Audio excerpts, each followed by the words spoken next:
ఎన్నెన్నో సందిగ్ధతల మధ్య NTR next project confirm అయింది. బాబీ డైరెక్షన్ లో తారక్ సినిమా చేయబోతున్నట్టు అతడి అన్న కళ్యాణ్ రామ్ ప్రకటించాడు.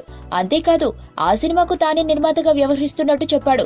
సినిమా ఓకే అయినా హీరోయిన్లు మాత్రం ఫిక్స్ కాలేదు.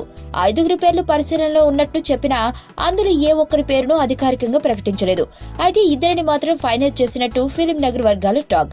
ఆ ఇద్దరిలో ఒకరు పబ్లిక్ గర్ల్ రాశి ఖన్నా అయితే ఇంకొకరు జెంటిల్మెన్ ఫేమ్ నివేదిత థామస్ అని చెబుతున్నారు. ఈ సినిమాతో తొలిసారి త్రిపాత్ర అభినయం చేస్తున్న తారక్ కు 2 పాత్రల కోసం ఈ ఇద్దరు హీరోయిన్లను ఖరారు చేసినట్లు చెబుతున్నారు. సినిమాలో రాశి ఖన్నా గ్లామర్ డోస్ ను కాస్తంత పెంచుతున్నట్టు తెలుస్తుంది. ఇక 3వ పాత్ర కోసం 3వ హీరోయిన్ ను సెలెక్ట్ చేస్తే హీరోయిన్ ఎంపిక పూర్తయినట్టే అని అంటున్నారు. మరి వీళ్ళిద్దరూ ఓకే అయ్యారా? 3వ హీరోయిన్ ఎవరు అనేది పక్కగా తెలియాలంటే ఎన్టీఆర్ ఆర్ట్స్ నుంచి అధికారిక ప్రకటన రావాల్సిందే.